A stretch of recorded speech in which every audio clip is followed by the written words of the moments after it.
Hello বন্ধুরা, Mrs রাজ কিচেনে তোমাদের সকলকে স্বাগত জানাই। বন্ধুরা, তোমরা কি ইলিশ মাছের মাথা ও কাঁটার চচ্চড়ি খেয়ে কি বোর হয়ে গেছো? আজকে আমি তোমাদের কাছে নিয়ে চলে এসেছি ইলিশ মাছের মাথা ও কাঁটা দিয়ে নতুন একটা রেসিপি।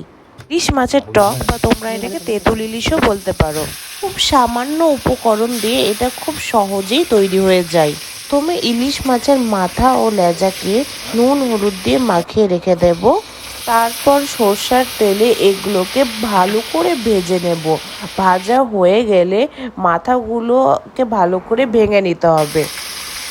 তারপর অপর দিকে আমি 50 গ্রামের মতন তেঁতুল নিয়েছি। তেঁতুলটাকে গরম জল দিয়ে ভালো করে ভিজিয়ে নিতে হবে।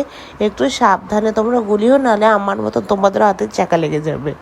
তারপর তেঁতুল গুলে আসলে ওই তেঁতুলগুলো জলটাকে ভালো করে ছেঁকে ইলিশ মাছ ভাজার মধ্যে দিয়ে দেব।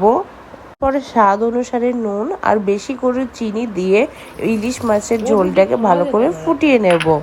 তারপর লাস্টে কয়েকটা কাঁচা লঙ্কা ছড়িয়ে একটা বলক আসা অবধি রেখে দিতে হবে। তাহলে খুব সামান্য উপকরণ দিয়ে আমাদের ইলিশ মাছের টক বা তেঁতুল ইলিশ আমাদের রেডি হয়ে যাবে।